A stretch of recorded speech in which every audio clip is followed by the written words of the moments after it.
art with metaphysical and abstract. So what does climate art need to be? Well, the role, first of all, art, well, you know, the topic, the engagement is metaphysical and abstract. Art's a great place for that, right? Duh. Duh. On top of it, I'm coming to the place, and I'm really, this is the, you're seeing the early stages and the rough drafts of all this. Thanks to Holly. Yeah, kicking the butt to do it. It's metaphysical and abstract, right? That's obvious. That's a good reason for art. Why another good reason for art? Well, I think because actually, that's actually one of the few places where we can engage these questions in a serious way and apply it, right? You're not going to stand for your accountant to be metaphysical and abstract with you. Too much. Doesn't work. It's not as much freedom in that role. But there's a freedom in the art role, and then people will take the artist seriously, particularly if they end up respecting his or her or its art, right? So let's hope that's true. Okay, what else is characteristic of climate art? Well, I would say climate art also would be participatory, right? It's got to be like not just looking at something and experiencing art, but actually engaging it, right? It's a participatory, it's a collective experience, right? So that's where things, again, like Burning Man, which is a no spectator event, are actually training for this. Yes, there's other ways you can frame Burning Man, but you know, but you've seen, it's maybe more natural to you than it is to me, but it's evolved since I've been around seeing this, like this whole genre of art where it's like, you can't just be a spectator, you actually end up having to participate because that's just how it's set up, right? Like you can't see the thing go around unless enough people pedal the bikes to make it go, type stuff. It has to be ambitious. Now I struggle with this because I'm a big fan of humility too. But climate art needs to be ambitious in the sense that the goal is not just to raise awareness, the goal is actually to engage in transforming humanity. Like literally, like we're actually trying to solve the problem. It could be just solve the problem by actually getting people to let go and not knowing and like have fun with it. We would call it being enlightened in another time, but now it's something different, right? So it's it's ambitious. It's furthering something. It's not just raising awareness, though, duh, you raise awareness in the process.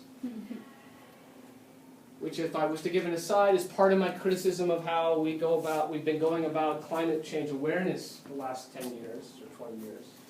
There's been a lot about, like, we got to get people to reduce their emissions and stuff.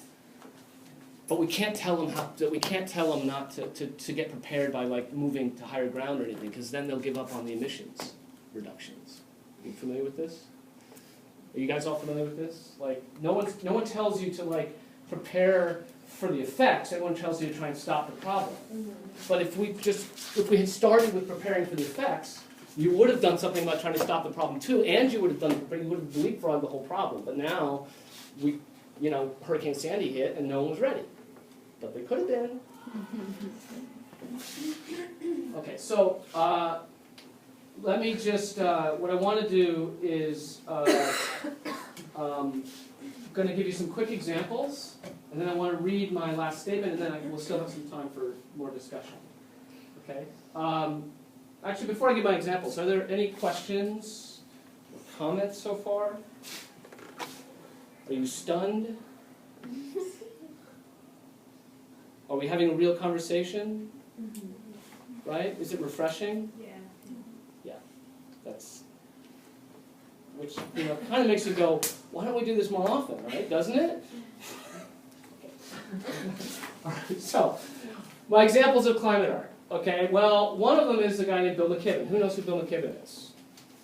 Not many of you. Well, he's reasonably well known in the climate change stuff because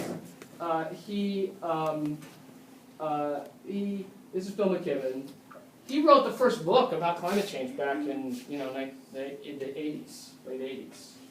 All right, but in 2005 he wrote this great article about art, the need for art, and he says here,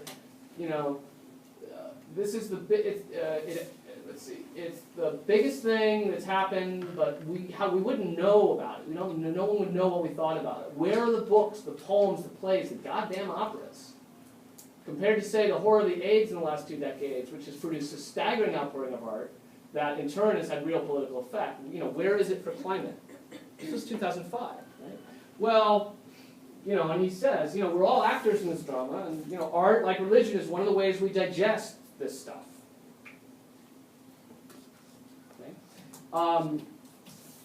So, he ended up founding, with some of his students at Millbury, this Step It Up campaign, which was to try and motivate Congress, and 350.org.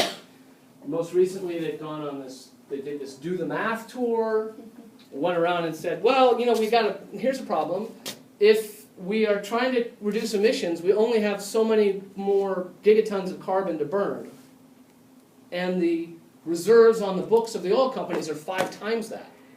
So they can't have that, right? So what are we going to do about it? So he's founded a divestment campaign. The audacious goal of divesting, remember divesting from South Africa, right? Divesting from the fossil fuel industry. Imagine that. It's impossible, right? It's crazy. It's big. It's big. But that's what he's doing. And he's getting everybody involved as a big action. Well, that's getting everybody in the opera. It's a crazy, audacious goal. You can almost not take it seriously. So it's operatic in that way. And everyone's got to get involved. And it's an opera. We're in the opera. Okay. There's another example would be James Baylog, who, have you guys seen Chasing Ice or heard of this movie? I highly recommend it. It's fantastic. Okay, James Baylog put time-lapse cameras on a bunch of the big glaciers around the world and documented them receding. And then they also caught some great footage of an area the size of Lower Manhattan calving off of a glacier. I've seen that. It's fantastic. Okay, but he's bearing witness to the ice, right? He's documenting the ice before it melts. That's climate art. It might be that's all we're going to have time to do.